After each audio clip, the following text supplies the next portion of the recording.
Terry Taylor. I'm with the Small Business Administration, and I'm here today to discuss the SBA's Mentor Protege program. A little history on the program. It was actually authorized in 2000, the 2010 Small Business Jobs Act. Originally, the program was only going to be offered for the service-disabled veteran-owned companies, the HUBZone, and the woman-owned small businesses.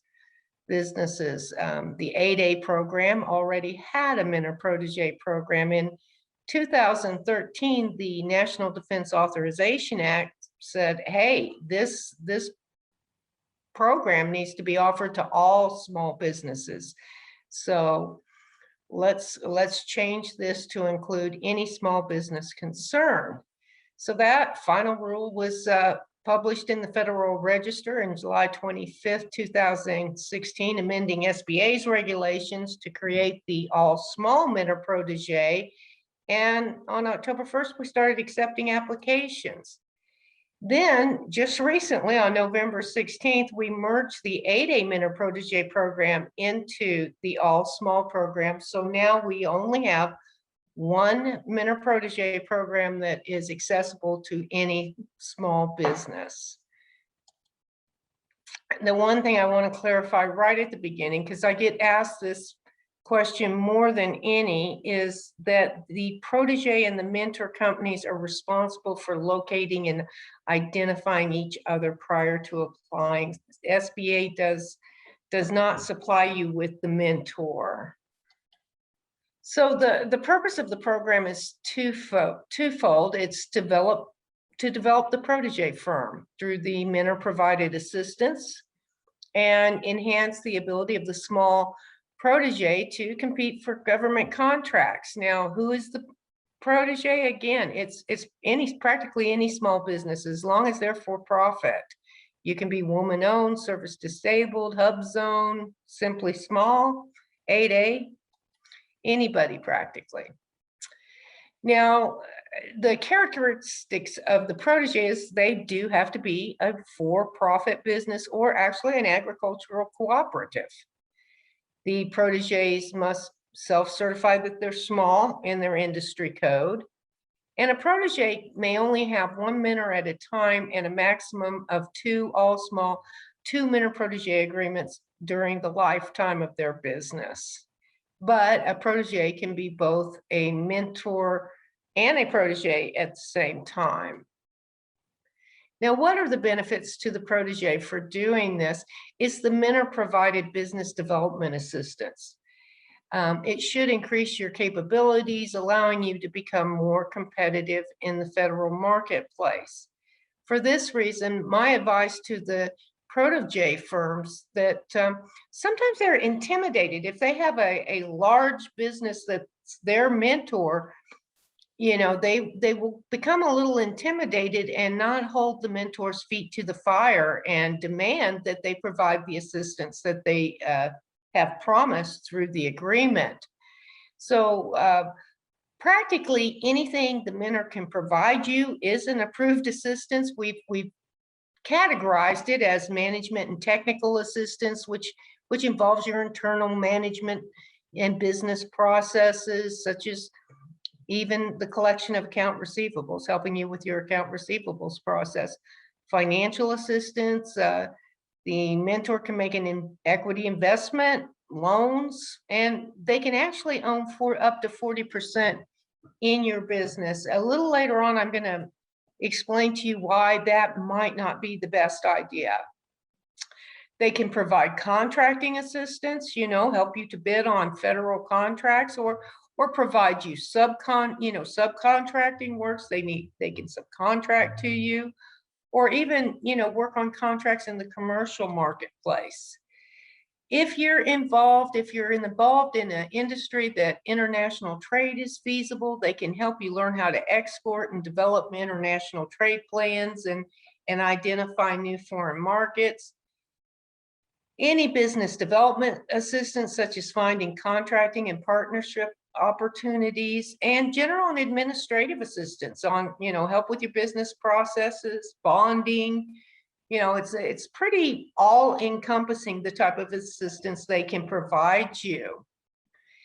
Now, the number of mentors for a protege, generally you can only have one protege, one mentor at a time. SBA will approve a second mentor where the second relationship will not compete or conflict with the first mentor-protege relationship. It's in an unrelated industry code. If you apply for a mentor, a second mentor, while you're currently in a relationship in the same industry that the other mentor is assisting you, that agreement will be denied. If you're trying to get expertise in an area that the first mentor does not possess, that's a possibility. And again, SBA can authorize you to be a mentor or a protege at the same time. Now, there is a limit to the number of agreements for the protege. You are limited to 2 for the lifetime of your business. However, you know, sometimes, as I noted, that the protege needs to hold the mentor's feet to the fire and make sure that the mentor provides the assistance they need. Sometimes a relationship is just not working out, and typically, you know, you have an idea pretty early on whether somebody's just after you for the benefits to them, or if they're actually trying to help you grow and develop your business. So if you request that the agreement be terminated within 18 months from the date SBA approved it, the relationship is not going to count towards your limit of 2 agreements during the lifetime of your business. There is, of course, an exception to this. If a specific small business appears to be entering into too many short-term mentor-protege relationships to, you know, simply extend its program eligibility or go after specific contracts, then SBA may determine it's exhausted its program participation. So, you know, as honest small businesses, it's probably hard to imagine, but there would be some people out there that would be making the agreements for contract specific reasons. Now, the mentors, your mentor can be large and they can also be small, but they as well have to be a for-profit business. They need to possess good character. That means they don't have a history of civil judgments, you know, tax delinquency, charges of criminal conduct. They need to have some good character. And they also, since the program is to help you pursue federal contracts, they need to be eligible for the award of federal contracts. They can't be debarred from working with the federal government or on suspension. The mentor has to have the capacity to fulfill its obligation, resources, financial experience. They need to have the capacity to fulfill their part of the bargain. Now, a mentor may only have 3 proteges at one time, but they can continue to mentor companies indefinitely. Now, any company that they mentor in Puerto Rico does not count against their number of 3. The mentor and the mentor can, when he adds proteges, he has to prove that the next protege is not going to harm the current protege. They're assisting them in a different industry. There's not going to be a conflictual relationship in terms of bidding or anything like that. So for a mentor to add an additional protege, he's got to show that it's not going to hurt the existing protege.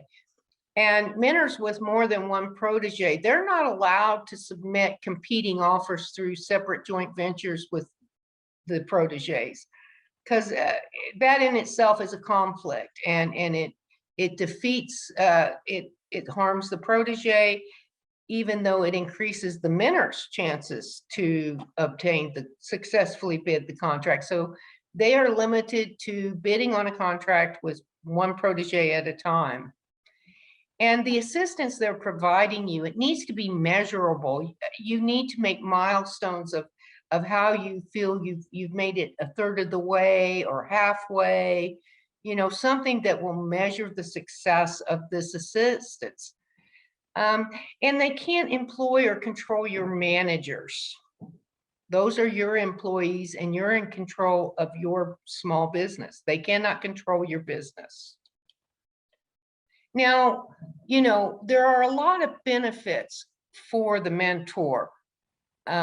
Federal agencies might provide incentives in the contract evaluation process to a firm that will provide subcontracting work to its SBA-approved mentor protege. That would be outside of contracts you guys bid directly on. It's a tool to assist in the development of small business as a subcontractor and avoid affiliation as a result of this assistance. It's good for their public relations that kind of shows that not all large businesses are the enemy of small business. And it supports a good faith effort when their subcontracting goals are not met. You know, when you're a prime on a federal contractor and the value is over 750 and you're a large business, you're subject to a subcontracting plan. The key benefit and goal of the program is to create a win-win situation for both parties. The protege's capabilities are enhanced through the business development assistance, and they've got some help competing on federal contracts. And the mentor can joint venture with a protege and gain access to small business set-aside contracts that it otherwise could not compete on. For example, if your mentor is large, he cannot compete on small business set-asides. He cannot compete on woman-owned small business set-asides, 8A set-asides. But when you guys form a joint venture, that mentor can compete with you on any set-aside category that you are eligible. If you're small and hub zone, he can compete on small and hub zone contracts, both. So that's a huge benefit to a business that's completely locked out of competing in a particular market sector. So, you know, the mentor protege agreement, it has to be written and it has to outline the assistance the protege is requesting. And it has to outline how the mentor is going to provide you this assistance. And it wants a timeline with these metrics for success in it. You know, milestones where you know you've reached it. It, you know, has to provide those metrics, and it's subject to an annual review by SBA to determine if it's approvable for another year. And this relationship can last up to 6 years. So you've got a relatively long time with your mentor. Now, SBA does provide a sample mentor protege agreement for you. It's a template, and it's on SBA's webpage. And there's a section called Before You Apply, and it tells you to be registered in SAM, have your industry code on hand. Both companies have to do the SBA online tutorial, but this template is the template you'll want to use, and then you'll fill it in with all those factors we've been discussing before. And then when you're ready to apply, you'll go to certified.sba.gov and use the protege's DUNS number. Now, you know, I keep saying you have the ability to joint venture and bid on these contracts. Well, when you form a joint venture, the entity has to have a separate DUNS number, a separate cage code, and a separate SAM account. It's a completely different entity from you or your mentor. It's its own entity, and it has to be identified in SAM as a joint venture, not in the name. You don't have to say Dick and Jane's joint venture. But when you're within SAM, there's a box that you check that you can identify the fact that you're a joint venture. The joint venture agreement must be in writing, and it must meet specific requirements of procurement set aside. And then the protege must certify to SBA and the contracting officer that the joint venture complies with SBA's requirements as set forth in 13 CFR 125.8 B2, C, and D. And what these sections are covering is the required provisions that are necessary in a joint venture. There are certain provisions, just like when you're bidding on a contract, there are those required clauses that are in there. Well, a joint venture has some required provisions. And the performance of work. A joint venture is subject to the performance of work requirements as well. And, you know, your certification of compliance. A joint venture has to satisfy the limitations on subcontracting rules, otherwise known as the performance of work requirements. So I think everybody knows when you're performing on a federal contract in a service industry, the prime contractor is responsible for 50% of the work performance. If you're doing a general construction requirement, the prime contractor is responsible for 15% of the performance of work requirements, a specialty trade 25. So when you form the joint venture, the protege are responsible for 40% of your required performance. If it's 15%, you're responsible to perform 40% of that 15%. Now, if you or your mentor do more work, then your portion as a protege, your portion of that work rises. If your mentor does more, say they do 75% of the work, you're responsible for 40% of that 75. Your requirement goes up as your subcontracting goes down. And the protege must own at least 51% of the joint venture entity. Now, we do not approve or review these agreements. If you go out there and you joint venture and bid on contracts, you are subject to protest, and joint ventures have been found, you know, not to be proper in spite of the mentor-protege relationship. The mentor-protege relationship is just approving the relationship and the type of work and providing a shield of affiliation. It's not stating that your joint venture is legal and legitimate. So we don't approve or review those. They're subject to protest. The only exception is joint ventures used to pursue 8A sole source procurements, which if you're an 8A firm and you have a large mentor, if you have the capacity to bid on a sole source award and self-perform, bid as the 8A, because the only way you can get an approval from SBA on a joint venture for a sole source is if the small protege, 8A certified protege, does not have the capacity to perform that requirement. And a sole source award in the 8A program is can be anything up to 4.5 million for products and services or 7 million for manufacturing. So, you know, if the only way you want to use your joint venture is if you don't have your own capacity to perform that.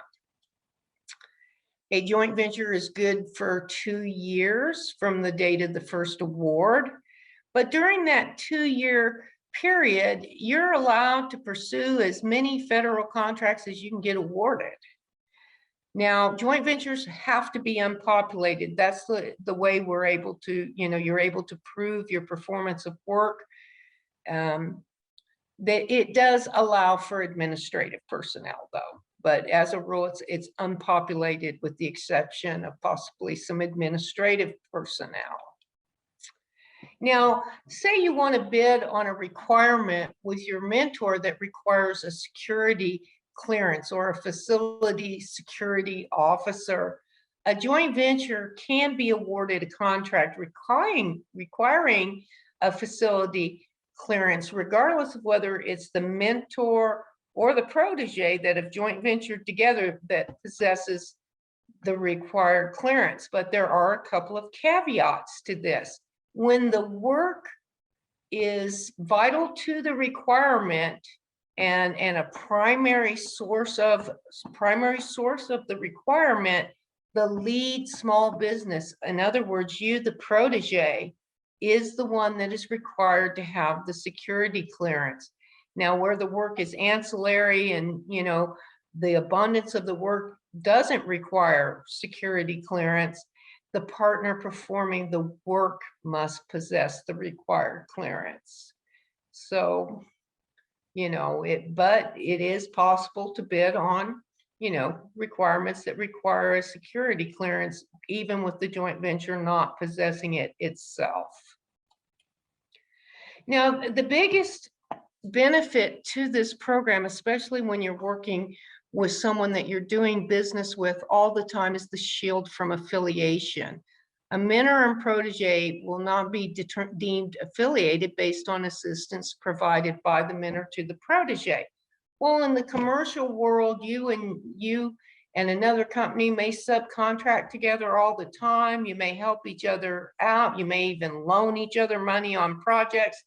That's perfectly fine in the commercial world. But when you go into federal contracting, they are concerned with affiliation, especially because it affects your size. If you're found affiliated, the size of your company is combined, and you can be found large because your receipts and all are combined together. So affiliation is huge in the federal marketplace, and this affiliation shield, especially with a large business, you know, is marvelous because it protects you. Because what would normally possibly happen in the commercial world, not affect anybody, becomes an issue in the federal marketplace simply because they want to ensure that small businesses are small. But affiliation can be found for other reasons. They're set forth in 13 CFR 121-103. And in a nutshell, just to give you an example, that would be where the mentor is controlling your company rather than you controlling the company. Even though you get in one of these relationships and they're subcontracting to you and possibly loaning you money, you are still your own boss and you need to control your company. And that if the mentor is controlling you, you could be found to be affiliated still in spite of the affiliation shield, because the affiliation shield is to protect you and your mentor based on the type of assistance that the mentor is providing to you. Well, how to apply? The way you apply to the SBA's Mentor Protege program is both the mentor and protege that you have to complete a tutorial. You gather the electronic copies of the documents required. In other words, scan them and save them as an Adobe. That would include any active mentor protege agreements you might have with either SBA or another federal agency. A size determination letter if the protege's ever been determined as other than small in the industry for which it's requesting the business development assistance. The proposed mentor protege agreement. You want to verify that you're in SAM with the industry you're requesting assistance. They're not going to approve an agreement if that industry code is not in your SAM profile. You apply it on certify.sba.gov. You respond to a series of eligibility question and respond to the prompts to upload the electronic copies of the documentation. This is a screenshot of certify.sba.gov. And this will be where you get started here. So what happens? The application process is approximately 105 days to complete. So the application comes into Certify, and the deputy of the Mentor Protege program assigns that application to a screener. The screener has 15 days to get to that case and review it. Now, if it's not complete or needs more documentation, the screener is going to get back to you. Well, once the screener believes the case is complete, you know, which hopefully everything is done right and it's within 15 days, you're in, the screener will submit the completed case to the deputy to assign to an analyst. And the analyst has 90 days to review your case. You do understand they are processing for the entire country. So the application process, even with a good application, averages about 105 days. This is not something you want. There is nothing in the federal procurement process in any form of certification or program that you want to commence upon with a contract offer in mind, because you will not be bumped to the top of the line. It's a in and out, first in, first out process. Regardless of the program, you never want to pursue it based on a contract that you know is coming up. You want to pursue these certifications and programs because they're actually going to benefit your program, and it's a long-term decision, not based on an upcoming requirement. So once you're approved, you're going to have to do an annual evaluation. If you don't do the annual evaluation, your agreement will be terminated. And once your agreement is terminated, there's no going back. I've been told this by the processing office. So you have an evaluation that's due within 30 days of your anniversary date. So you're going to want to keep track of when you were approved, and you'll go back into Certify and go into your mentor protege, and you'll do an annual evaluation per a survey on SurveyMonkey. So you want to track that. Now, you know, they do email you a letter, and you're supposed to fill it out completely. If it's not complete, you know, it will be sent back to you. They will email you twice. And it states they will even call non-responsive proteges, but you know, if you're not watching your email or not taking the call, the analysts are not responsible for that. So I put the onus on you to keep track of your anniversary date. Just get in there and do the SurveyMonkey, and then you'll be safe. So here are some mailboxes where you can send your question to. There's a general mailbox for just general questions. Your annual evaluation, if you have a question about that, you can email there. There's the joint ventures. You can email to the joint ventures reporting box. And, you know, if you have trouble during screening, you know, that's the screening at sba.gov, MPA screening, MPPS screening at sba.gov. For more information, you can go to Certify, you can visit SBA's federal contracting link, and you can email those. You can contact your local district office, go to the Kansas PTAC, or your resource partner, such as the Small Business Development Center or SCORE, and they'll get you to the right party to give you some help. So that is a rather quick presentation, but it's pretty simple, the whole process. The main thing and the main goal is to hold your mentor's feet to the fire, do your annual evaluation. Now, I did say that I don't think it's a very good idea. Now, this is not SBA speaking. This is Terry Taylor speaking. While you're in this mentor-protege relationship, you're exempt from affiliation based on the assistance the mentor provides you. But when your mentor is agreement is over, your 6 years are completed, and your mentor owns 40% of your company, there's going to be affiliation, because common ownership is affiliation. That company owns 40% of you. So you really want to consider the long-term impact before you sell 40% of your company to your mentor. So now I'd just like to take any questions you have. or anything along those lines. Like I said, this is rather quick, but it's very individualized. The process is relatively simple. The application, it takes you a while to get your response on that. But I think the hardest thing for people to do is take a look at what you really need help with, find the mentor that's willing to provide that assistance. And that's very personal and too difficult for anybody to anticipate. So if you have any questions, please feel free to send it up in the chat.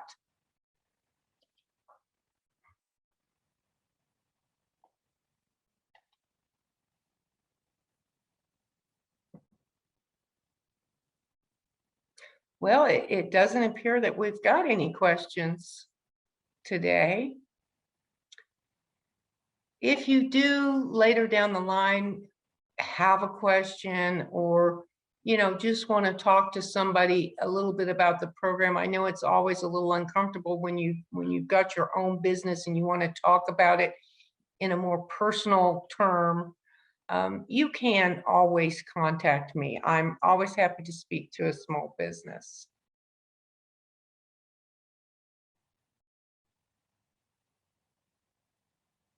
Well, Mindy, I don't think we're going to have any questions. It does look like we have one question.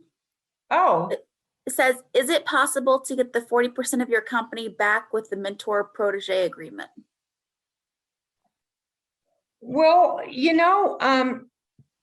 that's a buy and sell that's private and between you and the company. You don't have to give the mentor 40% of your business. You don't. Best case scenario, you wouldn't. The mentor is allowed to loan you money. They don't have to purchase 40% of your business.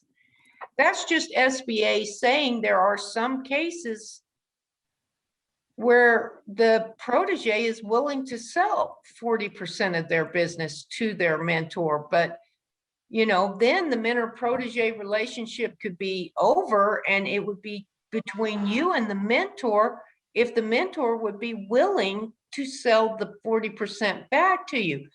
So there's the catch, are they going to be willing to sell back that 40% to you? Are you willing to sell them 40% of your company?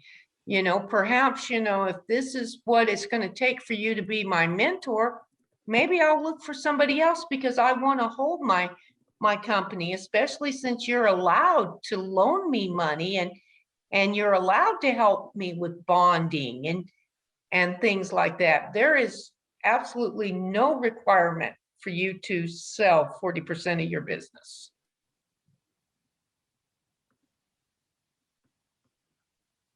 But once it's sold, it's going to be up to the mentor to sell it back to you. Okay, it looks like that was the only question we had so far. Okay.